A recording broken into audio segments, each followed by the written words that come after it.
This episode is brought to you by Meow Wolf. Play like a kid, pay like a kid this summer at Meow Wolf Denver. July 23rd through August 11th, you can grab your adult tickets for kids' prices for a limited time only. Come explore solo, bring your BFF, or even bring some actual kids for a cosmically cool adventure. Visit meowwolf.com/Denver to get your tickets now. Again, that's meowwolf.com/Denver to get your tickets before mom drags you back to school clothes shopping again. Ugh. This episode is brought to you by Soul Community Planet. You don't have to go away to get away. SCP Hotels in Colorado Springs is offering a special discount for Colorado locals, so you can save on your summer adventure today. Book with code CITYCAST for 20% off weekday stays. Rediscover the joy and beauty of our great state. Book your Colorado Springs locals getaway today at scphotel.com/Colorado Springs and make sure to use the code CITYCAST. That's scphotel.com/Colorado Springs.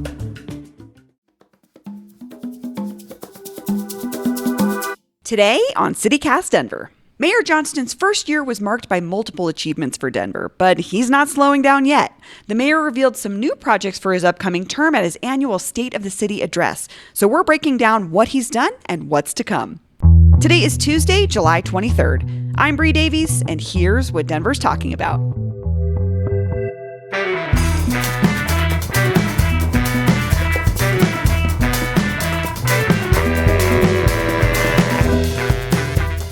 Producer Olivia Jewell Love, hello. Good morning, Bree. It's not the morning. Good afternoon, Bree. Well, it is the afternoon because we just watched Mayor Johnston's State of the City address. Are you sad that we're missing the, quote, fun party that was happening post-speech? Yeah, I mean, they really sold me when they said, there's a fun party outside. And I was like, dang it, we're not there. Sandoval was like, fun party. And I was like, say no more. Yeah, we almost picked up and left, but yeah, too bad. Well, we're here. So we heard that it was at the Paramount Theater. Why is that important? I mean, it seems like maybe he made a big deal out of it at the beginning. Why do you think that's important? He did at the beginning and the end. I mean, it struck me initially when we saw the invite that it was happening at the Paramount because I think the mayors choose somewhere to make a statement. I was looking back, and Hancock's last State of the City in 2022 was at the Montbello Rec Center. So I think he really wanted to be in community. This was, I think, Mayor Johnston making a point that downtown is where he wants people to be. And the Paramount is, I think, one of the remaining theaters of that, the grand opulent theaters of that time that still exists in downtown Denver. And I just think that setting was important for him to do this whole spiel, which we'll talk about a little bit later about the Vibrant Downtown project that they're working on. Very vibrant. So, but after all of this beautiful pomp and circumstance and an introduction by Councilwoman Torres, there was this like short video surveying Mayor Johnston's work over the last year. And something that struck me was this phrase that he used. Often when we talk about public safety, people think of crime. But as I said, the opposite of crime is not safety. The opposite of crime is joy. Did that resonate with you?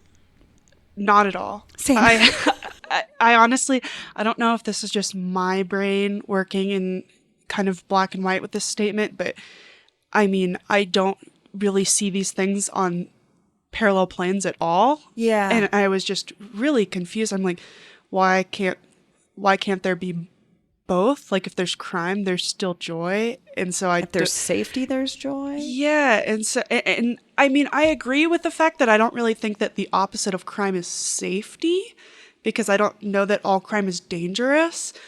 That's a good point. But I don't know that the opposite of it is joy. I found it a very interesting, I don't know, saying that he said throughout the whole thing. And I was really kind of confused. And I'm kind of wondering if this is like a foreshadowing thing. He likes to do this like foreshadowing where he gets a phrase and like says it for a while and just kind of tries it out on us. And then he comes up with something with it later. So I think we'll see what we'll watch the mayor's what he does with that branding wise. Yeah. So one of his brandings, aka All in Mile High, which is his program to end street homelessness, was how his speech began. He started bringing out kind of his accolades with that. So what were some of the highlights that he brought up? Yeah. So this has obviously been, I think, the focal point. It was the focal point of his campaign. It's been the focal point of his first year here in office, which was, folks might remember, initially it was called the House 1000 program from last year, where he, I think from his inauguration last July until December,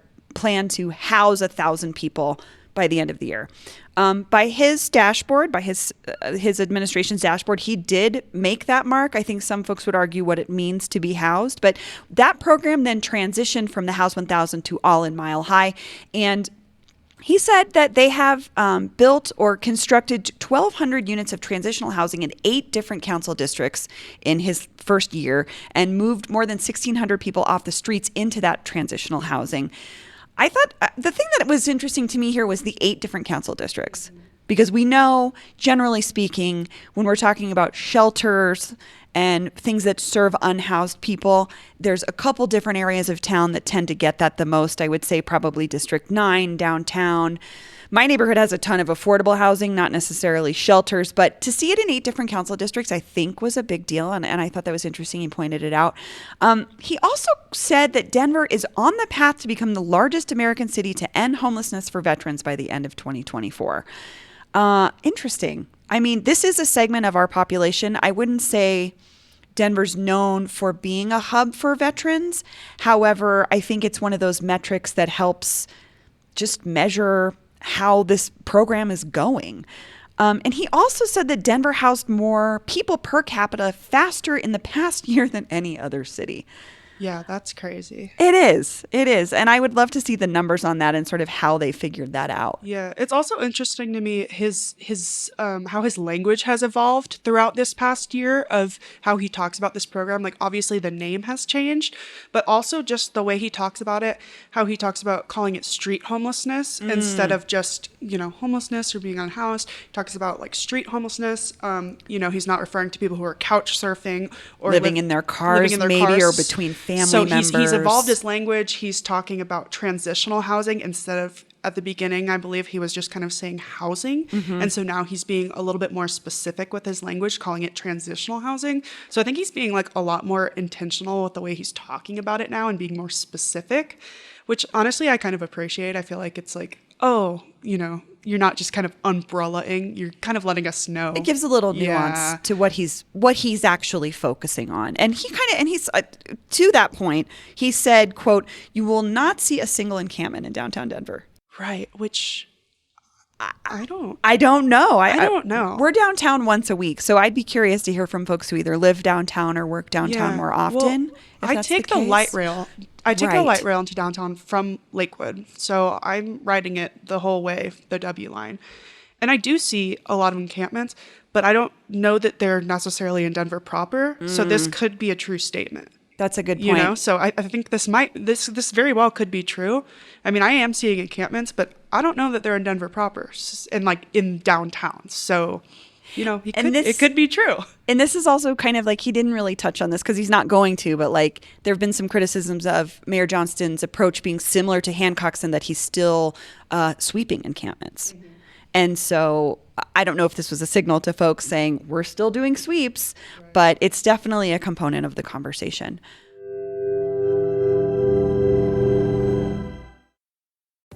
Hi, I'm David Plotz, the CEO of CityCast. The best way to learn a language is immersion, living where the language is spoken and using it every day. That's how I learned French as a kid. But if that's not in the cards for you this year, you can still learn a language the second best way, and that's with Babbel. I live in a city with a huge immigrant population. You probably do too. And in my hometown, a lot of my new neighbors speak Spanish as a first language, and we have lots of great Mexican and Central American and South American restaurants and stores. I wanted to be able to communicate just a little bit better with some of my neighbors. So I started with Babbel, the science-backed language learning app that actually works.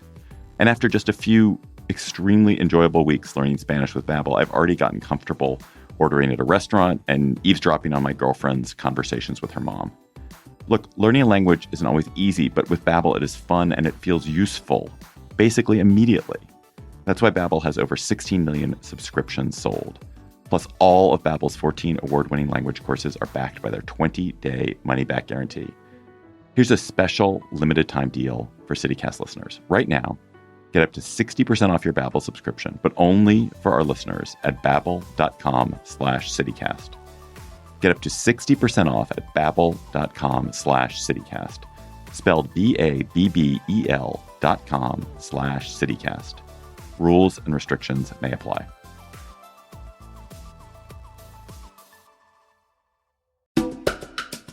This episode is brought to you by Denver Health. Denver Health has introduced a new resource for the community that is completely free and confidential. If you, a loved one, or a patient is struggling with substance use disorder, call 720-928-2127. This hotline offers essential resources and guidance to anyone, even young people over the age of 12, and provides information about treatment options from a place of zero judgment. If you are living with substance use disorder, help is just a call away. And there's no pressure. You get to choose what's best for you. There are absolutely no requirements to participate. This is just a community resource dedicated to helping you navigate your options. Denver Health offers compassionate support and is dedicated to helping you find the best substance treatment resources regardless of the situation. Call 720-928-2127 or visit denverhealth.org/treatment today.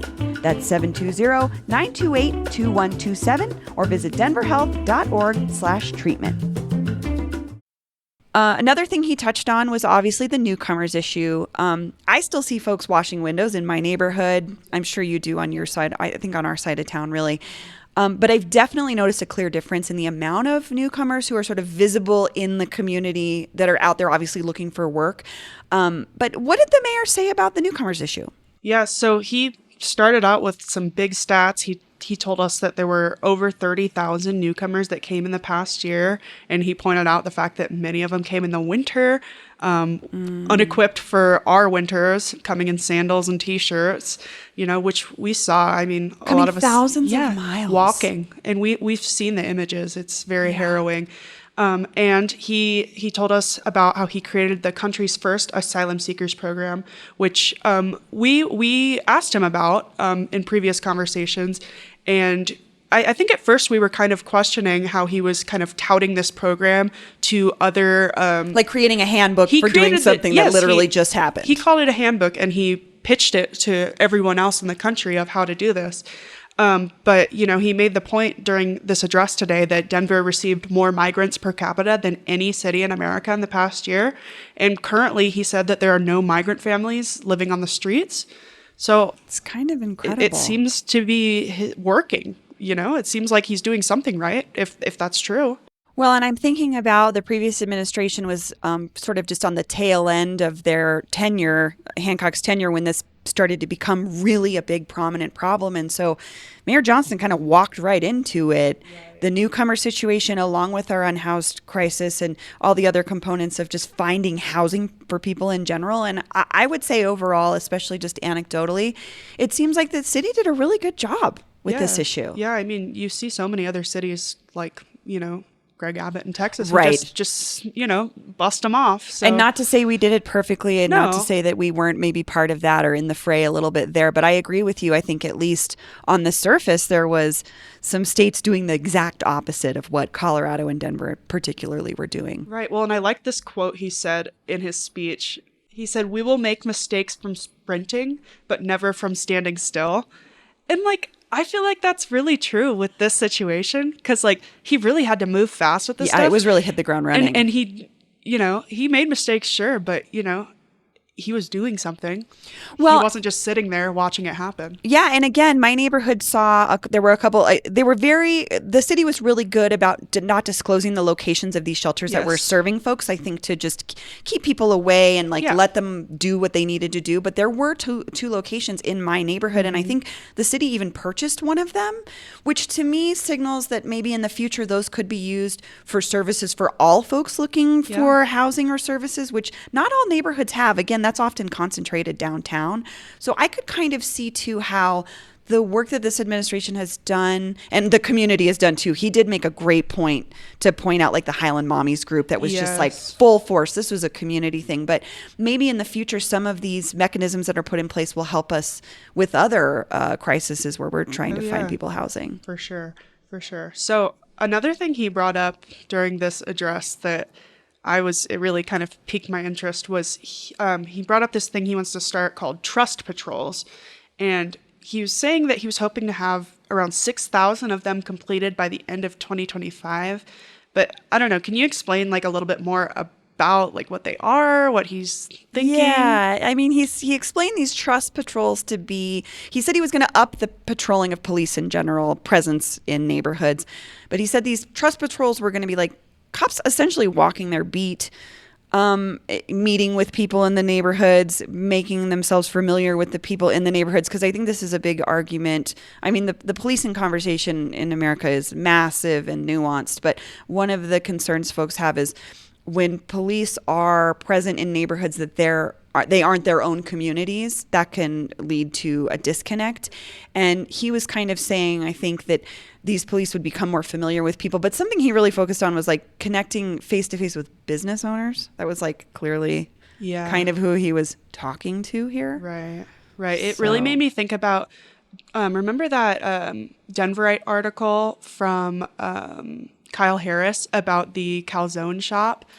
Yeah, and that sort of one night on Broadway. Yeah, and how like, you know, just crime and homelessness and just other things affect business owners. It just really made me think about, you know, the sympathy to the business owner kind of. Yeah, that's helpful to remember because business owners are people. They're trying to do something in the community, generally speaking, and oftentimes they're doing things out of their scope of work, which is trying to run a business, not trying to deal with crime on the street. But yeah, no, but I'm curious, like what you really think about this, and also like kind of how you think they'll actually like measure success beyond completing just the numerical 6,000 patrols or whatever. Yeah, I have to say, highly skeptical. I don't know. I mean, the term in general too, trust patrol, implies that everybody trusts the police.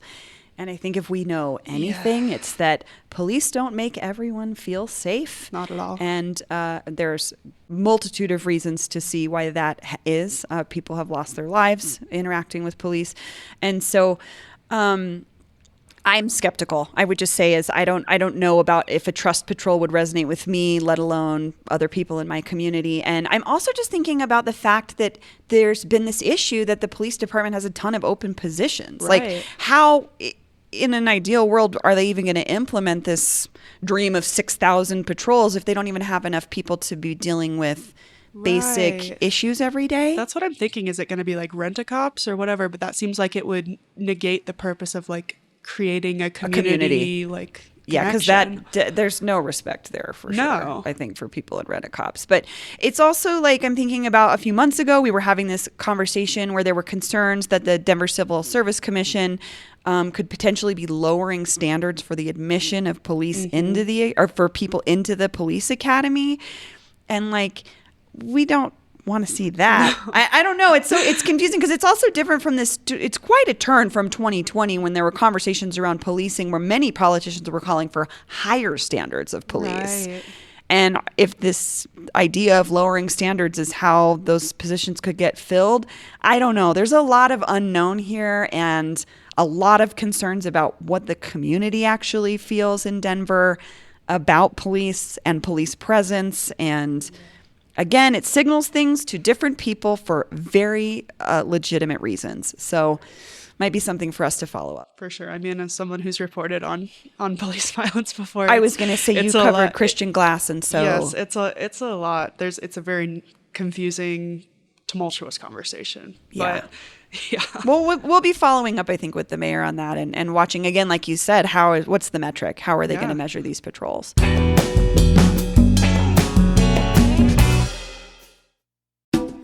This episode is brought to you by Pine Melon, the farmer's market delivered.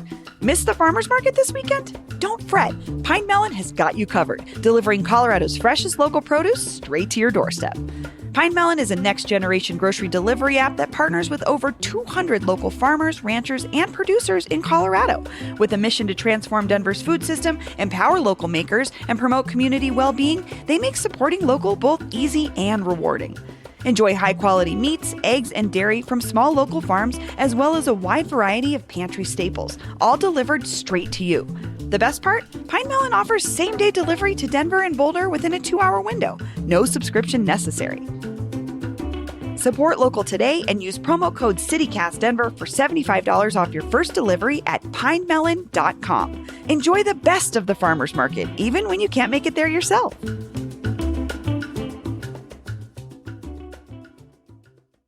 Ryan Reynolds here from Mint Mobile. With the price of just about everything going up during inflation, we thought we'd bring our prices down. So to help us, we brought in a reverse auctioneer, which is apparently a thing. Mint Mobile Unlimited Premium Wireless. How to get 30, 30, bit to get 30, bit to get 20, 20, 20, bit to get 20, 20, bit to get 15, 15, 15, 15, just $15 a month? Sold! Give it a try at mintmobile.com/switch. $45 up front for 3 months plus taxes and fees. Promo rate for new customers for limited time. Unlimited more than 40 gigabytes per month. Slows full terms at mintmobile.com. So something that the mayor rolled, there were a couple things he sort of rolled out in this State of the City. And one of them was that he gave us this idea that we can all serve. And he was referring to this new program called Give 5 Mile High. Olivia, what is Give 5 Mile High? Well, I was a little confused at first because he started kind of introing how he met his wife and how they spent time together in school and how they were both had like a background in education and stuff. So I was kind of confused, but I did a little background into it. So this is her program. Oh, okay. Okay. Courtney Johnston, the First Lady of Denver, which she actually is called, according to their website. Yes. And so this program she's rolling out is a service day on every third Saturday of the month where Denverites will volunteer for 5 hours to help better the city.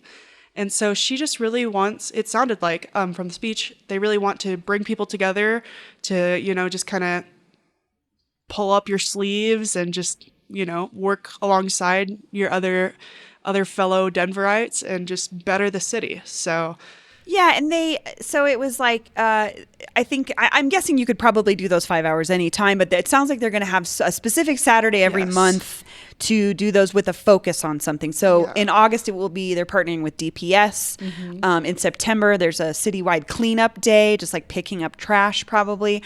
I have to say, I really like this kind of thing. It seems like kind of small potatoes compared to big issues like homelessness and housing issues. However, people are always looking, we know this, our listeners for sure, are always looking for ways to connect with other people in the community. And one of my favorite ways to do that as an adult is to work on a big project with other adults that's not work related, is finding something that you can work on together. Yeah. And so I think this could be a cool opportunity for folks to get out and get to know their neighbors better and maybe just like find the thing that they've been looking for in Denver that they care about, to put their energy towards. For sure. I mean, I hate to be the devil's advocate person, but I do kind of think about service workers and people who work on Saturdays in industries that don't have the normal Monday to Friday 9 to 5.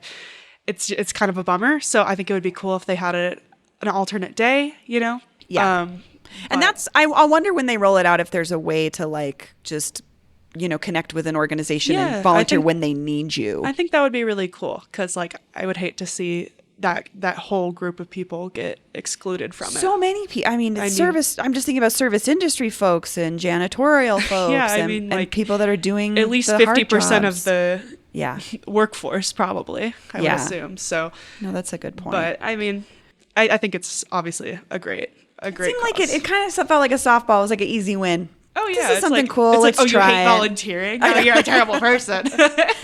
Well, also, I mean, I'd like to see how it rolls out and what other focuses they put on or what other themes they go with and just how people like it. Yeah, and it sounded like on their website that if you want to partner with them or suggest, causes or things to volunteer for, they have kind of a place to suggest that. So yeah, check it out. I'll plug a link in.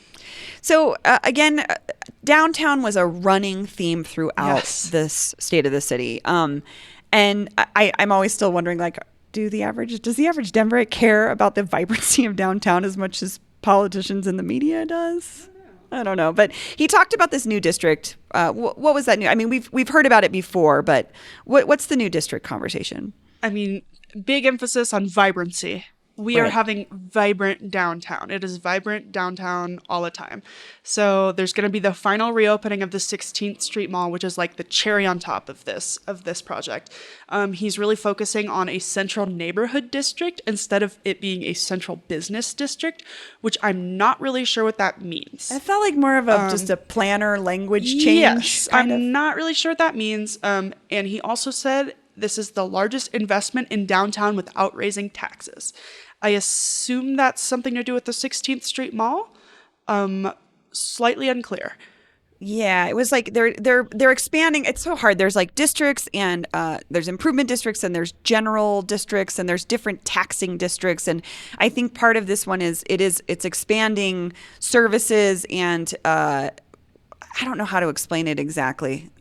I mean, mainly what I was getting was that they want downtown to be a place that people want to hang out, people want to live, people want to spend time, because Mayor Johnston was hearkening back to when he proposed to his wife by writing with lipstick on the window of their apartment on the 16th Street Mall. I was dying to find out what they paid, what year it was, and what they paid. I mean, I was just thinking RuPaul's Drag Race like the whole time, but it was so funny. But I mean, yeah. So he was just thinking about the glory days and like the downtown being a place where people want to hang out and chill and just have fun. Well, and in this new district, he was talking about he emphasized like more public spaces, public parks, affordable housing, childcare services. So things that we haven't necessarily heard leaders talk about when they talk about downtown vibrancy. Often it's like spurring economic development and businesses and things like that. And I think his point was like, the focus is going to be how to make downtown a place that you don't just go to get a drink or go to your office, but maybe you do live down there because you can afford to live there, which remains to be seen. He conspicuously didn't say public restrooms, though. Oh my God, I know. I've been thinking about that ever since our bathrooms conversation, and I actually saw the one downtown, and I think it was closed down, and I was just like, this is such a missed opportunity for Denver, and maybe that's something that public folks parks can just with a public bathroom? Yeah, please? just advocate for, please let us have public bathrooms because they benefit everybody. Yeah. But anyway, so after all that, he ended on a high note, which he was touching on his housing tax plan, which he says is going to work. He's going to work with city council on. Yeah. So can you kind of explain what this even is? Yeah. So he debuted this, I think, in the last couple of weeks. He's debuted this Affordable Denver Fund idea, and again, he said he was going to work with council to bring this issue to the voters. And it would increase the city's sales tax by 0.5%, bringing Denver's current 8.81% sales tax up to 9.31%. And he estimated that this would raise $100 million a year to build what he's projecting to be 44,000 units of affordable housing over the next decade. So, I mean, I understand this felt like the perfect platform to reiterate why they're doing this, because this is going to be a big endeavor by city council and the mayor to get it to the voters. But I thought it was interesting that he brought this up actually at our conversation at the Colfax Indie Bash. Yeah, he did. And he said that the tax would mostly be a burden on tourists and that it would not apply to things like gas and groceries. So it would end up costing the average Denver family about $2 a week. Yeah. So that's true. That seems like a pretty good deal. That's a great way to like market it. Very smart. A super, super good way to sell it. But again, I think the affordable housing conversation is always like, we'll see it when we see it. Yep.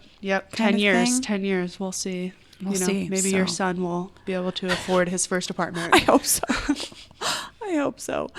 Well, Olivia, thank you so much. This was really fun. Yeah, thanks, Bree. And you know what? If you're listening and you have thoughts on what Mayor Johnston shared with us in the state of the city, or I don't know, any of your hopes and dreams for the city of Denver in the next couple of years, give us a call on the always open Mayor Johnston State of the City hotline, 720-500-5418. Let us know what you think. Thanks, Olivia. Thanks. That's all for today here on CityCast Denver. If you enjoyed this show, why not take a minute to tell First Lady of Denver, Courtney Johnston, about us? Rate the show wherever you get your podcasts and subscribe to our morning newsletter and learn more about us at denver.citycast.fm. We'll be back tomorrow morning with more news from around the city. Bye-bye.